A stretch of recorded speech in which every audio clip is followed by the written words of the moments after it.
Nirmal Kenyam Kejan Guasame de Larieta Slash Kagurun Kanur Online TV en Rachabana Queen Kejan Guasame Shatani Nene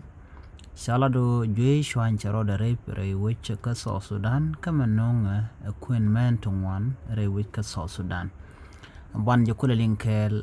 Kakor Kami Chikon Nur Online TV Channel Jagor Gorno jin bijanwa kanasan koken ka bi subscribe ka Nur Online TV ko blertin kono banong ka Nur Online TV we kan chamala shukaya gwazadana pai kala sech gor jen o ba bijen na kun ka tok na internet ko blertin TV kan chawo loidun bi ka lingi ka bi dob dan cha gor ka ba bije chungach gwasame lera bana queen pincher ka men shaling no won jwe chwan je ka je ka kun man tongwan re which ka South Sudan chano mo cha jela doctor chala no enjoy usually hepatitis B ki hepatitis ki enjoy shwan je kaja ka queen man tongwan re which ka South Sudan ji doctor chikan lat akene ton man tongwan no ngajwe enjoy ke enjoy shwan ki hepatitis B man ku kan la no kaja chikan lat no chikare sa chikan lat research chikan lat gwasamo chikan jikan no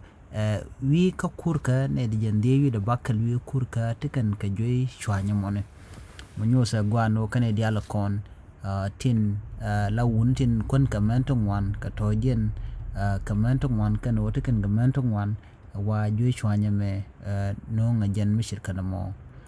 wa riune to wan long re wi ka South Sudan ka do badanan chari saje mo chailat ka je chaja par ka witin koken ko re wi ka South Sudan wan itu wan te gamen to wan dong de ram ke de jik te gamen wel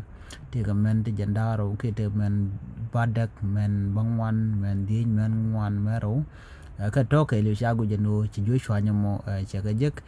ke te kan ka jo shwanya dum no kan tan nat kan gatam ne ko ne atam cha jo shwanya mo cha jik ka